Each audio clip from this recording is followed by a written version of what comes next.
Өкмөт башчы өзү жарыялаган өзгөчө кырдаалда отпускага же болбосо эргүүгө кетип калганы бул кыргыз мамлекетине же кызматына кылган кыянаттык эмес, бул чыккынчылык.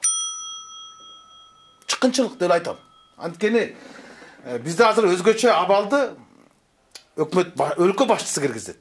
Чрезвычайное положение. Ал жерде конституциялык мыйзам бар. Комендантка башыйт. А өзгөчө кырдаалды өкмөт киргизген. Өкмөт башы өзү киргизген. Анан өзүнүн карантинге киргизип алып, элди камап коюп алып, анан өзү эс алганы бул кандай? Бул кандай өкмөт башчы? Бул эргүүгө кеттүү, же тергөөгө кеттүү кеп анда эмес да. Жалпы эл, карапайым эл карантинде камалып жатат. А бул болсо жыргап эс алып жатат, кымыз жатат. Бул саясатка эмес, логикага да туура келбеген нерсе да. Адамдык аң сезимге, акыл парасатка, интеллект көрөнгөнгө түптүкүр жакындаган нерсе да. Сен эмнеге кетесиң? Жыштык боюнча сен жөнүндө атың аталды. Сен ошондо кетпейсиң анда. Мен моралдык жоопкерчилигим бар. Мен кеттим. Тергөө бүткөнгө чейин деп туруп, анда кет. Илгери бабаны кошотуп кеткен. Мен атым Мегаком боюнча дагы тиги боюнча да Тайырбек Сарпашев түшүнүп кеткен. Мен өз ыйгар муктарымды токтоттум. Ушул тергөө иштеринде тоскоолдук жаратпайын, кызматтык мындай неме кылып калбасын, кызыкчылыктар кыпчылышып калбасын. Мен калыс тергелишин неме кылып, мен талап кылып, мен кеттим деп кызматыңды таштап кет анда. Сен эмгек эргүүгө кеттим деп, жети күндө тергөө бүтөбү?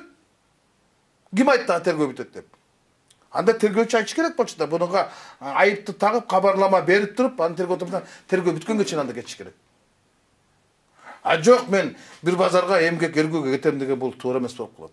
Бул эч кандай мыйзамга дагы, саясатка дагы, логикага туура келбеген нерсе. Адамдык аң сезимге да туура келбеген нерсе. Анан вирус, минус, экономика, эл өкмөттөн көп нерсени талап кылып атат. Граница жабык, чегара. Казак кыргыз границасы жабык турат. Чегаралардын баары жабык турат, бул киши кетип калып атпайбы? Согушта аскерин таштап качып кеткен аскер башчысын болуп атпайбы? Дезертирство деп койчу да атайда.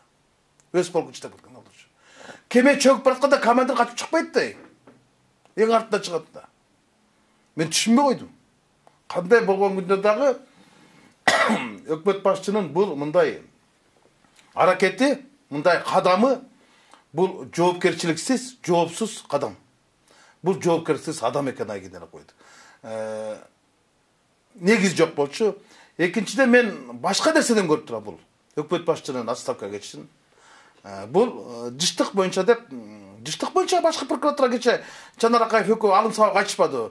Жанар булар күнөрдө тиги булардырды бул предписание болгон 20 апрелде кайтарып калган деп атпайбы? Андай болсо, анда эмнеге кетти? Анда эмнеге кетти? Генеральный прокуратура предписание кылып, бардыгын ордуна кайтарып койгон болсо, калтырып койгон болсо эмнеге кетти? Анда сен бирөө тура моралдык жоопкерчилик бар. Мен бул ишке киришип калыптырмын. Башкы прокуратуранын предписаниясынан кийин кайта калууна келди. Мен билбей калдым деп сен бирөө отставкага кет. Отпускага кетпе. Отпуска менен отставка оодан башталып адам бүтөт окшош эле. Бирок сен тиги чечимди кабыл ал. А мен ойлоп турам таптакыр башка нерседен. Бүгүн жогорку кеңеште бир мыйзам өтүп кетти. Патшымок эч ким байкабай калды. Бул президентке каршы пикири. Биз өзгөчө абал убагында 15 апрелде бир өзгөчө мыйзамды кабыл алганбыз. Экмат Байпакбаев жанагы унга болгон кошумча нар салыгын бошотуу боюнча мыйзам жогорку кеңеште 15 апрелде кандай ызы-чуу, кандай каршылыктар менен болгондо да өтүп кеткен. Күчкө салып отуруп, 3 окууда кабыл алдырган. Өкмөт башчы корутунду берген, өкмөттүн токтому менен жогорку кеңеш киргизген, жогорку кеңештен суранган, 3 окууда кабыл алып бергиле, азык-түлүк коопсуздугун эске алышыбыз керек, элибиз ачкай калат деп отуруп мыйзамды алып кеткен, кабыл алдырып кеткен, 18 апрелде президентке кол койгон жөнөткөн.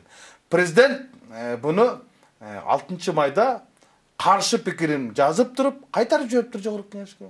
Бул деген нени билдирет? Бул деген өкмөт башчы же жогорку кеңеш президентти алдады дегенди билдирет. Эгер чындап эле азык-түлүк коопсуздук ошол мыйзам керек болгон күндө эмне үчүн өкмөт ал депутаттын эмеси мыйзамы? Өкмөт корутунду берип атпайбы? Өзүнүн токтому менен жогорку кеңешке киргизип атат. Баяндамачылар отурат, өкмөттүн өкүлдөрү, экономика министри, айыл чарба министри, салык кызматынын башчысы. Алар өкмөттүн корутундусун айтып атат. Ушул мыйзамды кабыл алып бергиле, карантин убагында өзгөчө абал убагында элибиз таман алып калайык, азык-түлүк кошумча нарк салыгынан бошоткула импортты, унду деп.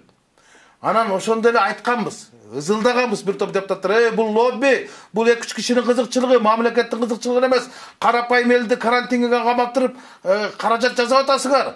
Эмне үчүн немеге эмес? 5 жылга болчу бул мыйзам. 2025-жылдын 1-январына чейин болгон.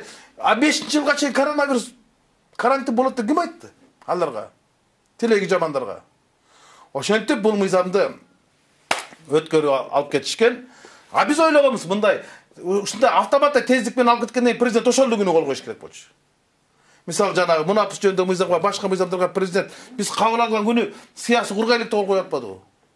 Бул мыйзам туруп калганда биз да шектенгенбиз, почему-то не то деп. Көрсө берде лоббини экен президентибиз байкап калган экен. Анан жазып атат өкмөт башчынын жазган катынын негизинде мен жогорку кеңешке кайтарам дейт. Өкмөт башчы бизди жогорку кеңешке киргиздирип, макулдук алып туруп, анан кайта президентке кирет айтып тур. Жок, мен жогорку кеңеш деген бул мыйзамды колдоп койгонум туура эмес, сиз кол койбоңуз, каршы пикириңизди берип кайта кайтарыңыз деп. Бул кандай анда? Мындайда өкмөт башчы кетиш керек отставкага, же жогорку кеңеш таркаш керек. Башка жок. Бул мыйзамды жогорку кеңеш аркылуу эксперимент өткөрүүгө биз оюн эмеспиз да. Автомат эмеспиз да биз. Үй чокууда кабыл алдырган мыйзам бузуу жол менен.